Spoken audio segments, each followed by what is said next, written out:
경제사의 굵직굵직한 사건들은 경제가 가고 있는 큰 방향들을 바꾸어 놓습니다. 그래서 지금의 경제 상황을 이해하려면 멀지 않은 과거의 큰 사건이 무엇이었는지 알 필요가 있어요.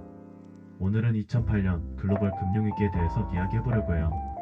2008년 글로벌 금융위기는 복잡해 보이지만 핵심은 갚을 능력이 없는 사람들에게 돈을 빌려준 것과 그 빚을 안전한 상품이라고 속여서 판 것에서 시작되었습니다. 시작은 너무 쉬운 대출이었어요. 2000년대 초반 미국에서는 집값이 계속 오를 거라는 믿음이 있었어요. 그래서 은행들이 신용도가 낮은 사람 서브프라임들에게도 집값의 거의 100% 아니 120% 이상을 빌려주기 시작했죠. 어차피 집값이 오르니 못 갚으면 집을 팔면 된다는 생각이었던 거예요.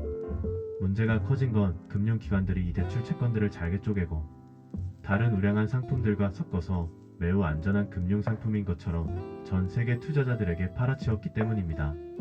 마치 썩은 사과 몇 개를 신선한 사과 박스에 섞어서 최고급 세트라고 판 것과 같았죠. 집값이 떨어지기 시작하자 사람들은 빚을 못 갚게 됐고 그 부실한 채권으로 만든 금융상품들은 순식간에 휴지 조각이 됐습니다. 이 상품을 샀던 거대 은행 리먼 브라더스 등들이 줄줄이 망하면서 전 세계 경제가 마비된 것이 바로 2008년 금융위기입니다. 금융위기 전 2000년에서 2007년까지는 골디락스와 저금리의 마법. 당시 경제는 너무 뜨겁지도 차갑지도 않은 완벽한 상태인 골디락스 시기라고 불렸습니다. 2000년대 IT 버블 붕괴와 9.11 테러 이후 미국 연준 패드는 경기를 살리기 위해 금리를 1%대까지 대폭 낮췄습니다. 시중에 돈이 넘쳐나기 시작했죠. 부동산 불패 신화 집값은 절대 떨어지지 않는다는 믿음이 지배했습니다. 사람들은 낮은 금리로 대출을 받아 집을 샀고 수요가 몰리니 집값은 폭등했습니다.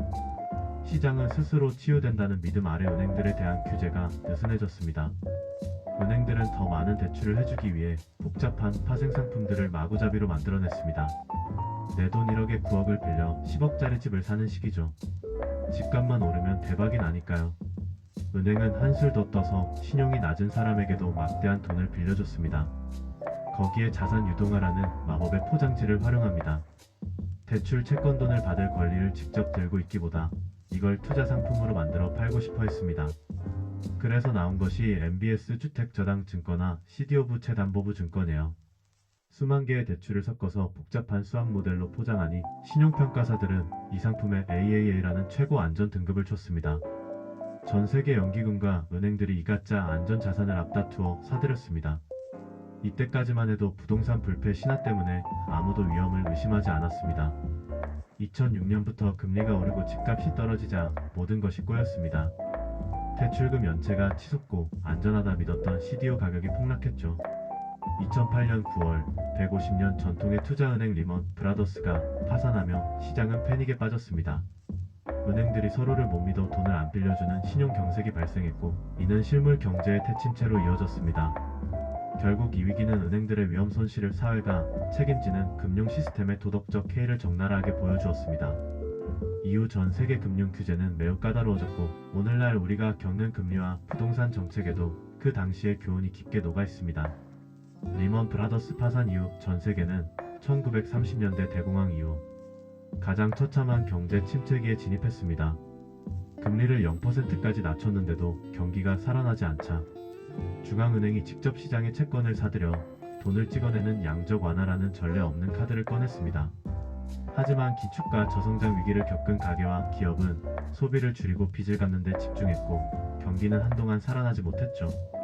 다시는 이런 사태가 반복되지 않도록 규제를 강화하며 미국에서는 도드 마이너스 프랭크법 같은 강력한 금융 규제안이 통과되었습니다. 은행이 자기 돈으로 위험한 투자를 못하게 막은 것이죠. 결국 2008년 위기 이전은 거품이 만들어지는 줄 모르고 즐겼던 파티였다면 위기 이후 수년간은 그 파티의 대가로 막대한 빚을 갚으며 생존법을 다시 배운 시기라고 할 수 있습니다. 지금 우리가 겪는 고금리나 인플레이션 문제들도 사실 이 시기에 풀린 엄청난 돈들을 정리하는 과정의 연장선에 있다고 볼 수 있죠. 또 한 가지 이때 양적 완화라는 것이 본격적으로 시작되었습니다.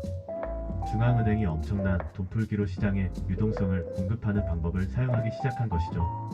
지금까지의 자산 상승을 설명할 수 있는 가장 큰 이유가 유동성입니다. 거슬러 그 시작을 따라가 보면 금융위기라는 사건이 있었던 거죠.